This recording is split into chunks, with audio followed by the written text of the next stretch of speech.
Good day! Pag-usapan naman natin kung paano ba natin mapapalitan yung kulay ng text, paano natin mababago yung font size, paano natin siya malalagyan ng background, or magkakaroon ng padding, or yung tinatawag nating space dun sa top, bottom, left, and right, at paano natin maisi-center yung paragraph at mapapalitan ng font family gamit ang style attribute.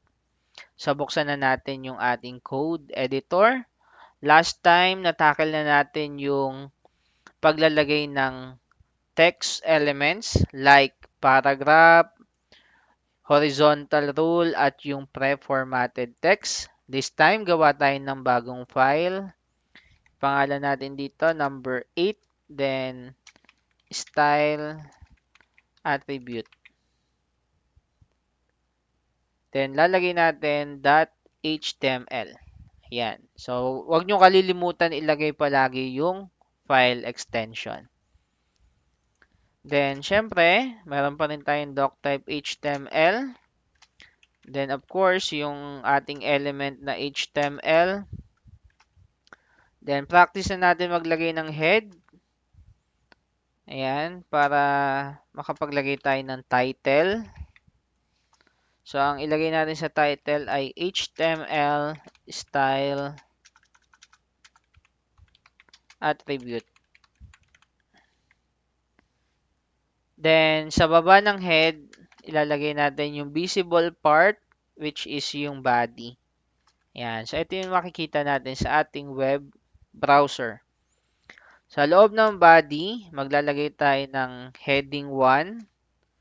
Then, ang content nito ay this is a blue heading.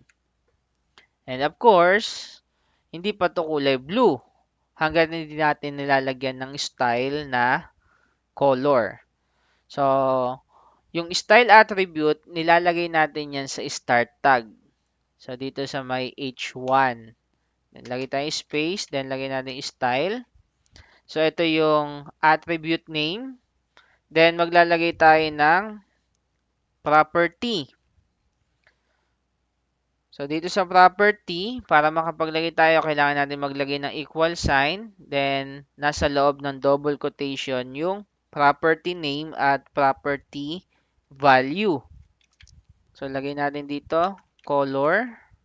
Ang nagsiseparate sa property name at property value ay yung tinatawag na colon.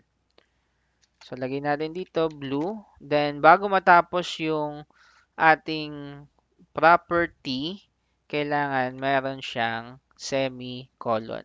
Then, try natin i-save. Then, puntahan natin yung output.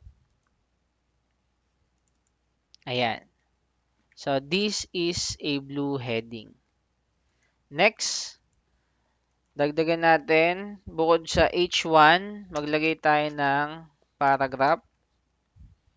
Then, ang laman nito ay this is a green paragraph with larger text using the then lagay tayong code element.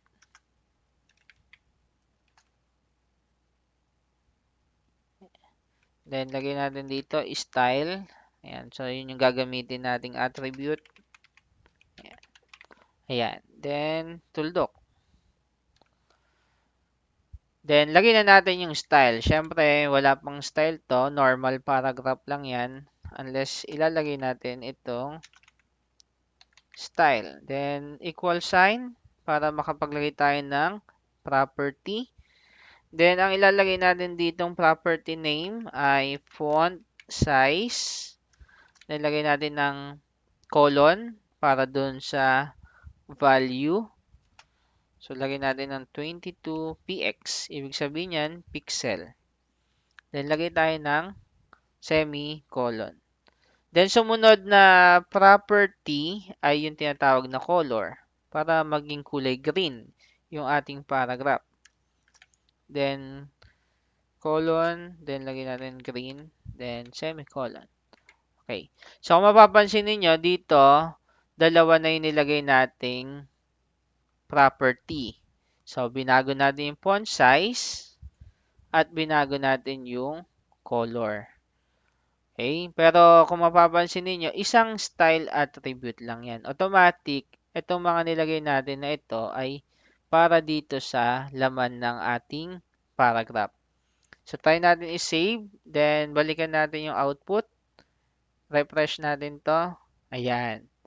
So, nagbago yung kulay at medyo mas malaki siya kaysa sa mga normal na paragraph kasi binago natin yung font size. Next, dagdag pa tayo ng isa pang paragraph. Then, ang laman nito, this paragraph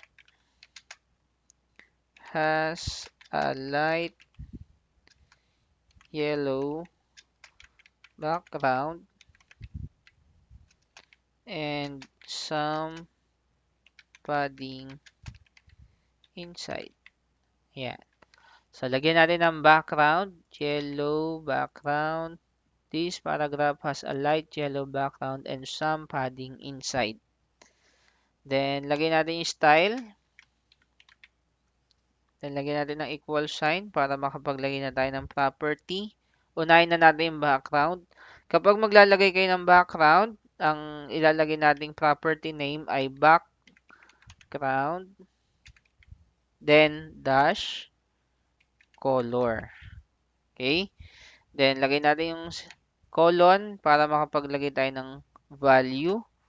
So, ang lagay natin value ay light yellow. Ayan, meron na. Yung unang-una. Then, lagyan natin ng semicolon. Sumunod, lagay tayo ng padding. Then, ang ilagay nating padding ay 20 pixels. Then, semicolon. Try natin i-save. Then, check natin yung output. I-refresh natin ito. Ayan. So, meron tayong light yellow na background. Then, asan ba yung padding? Ito yon. Kung mapapansin ninyo, may space dito sa may left side, may space sa taas, may space sa baba, at syempre, hindi naman natin makikita yung 20 pixel dito sa may right side dahil hindi naman umabot yung ating text hanggang sa dulo. Okay? Ayan. Pero yun yun. Taas, baba, left, and right. Yun yung padding. Space sa kanyang gilid, taas, at baba. Next, last paragraph, lagay tayo ng this paragraph is centered and uses the Arial font. Ayan. So, lagay tayo ng paragraph na mababago yung font at malalagay siya sa gitna. Siyempre, using style attribute pa rin. So, lagay na tayo ng style. Then, equal. Unahin na natin yung text align. Yan yung ginagamit natin para mailagay siya sa center. Sumunod, font family.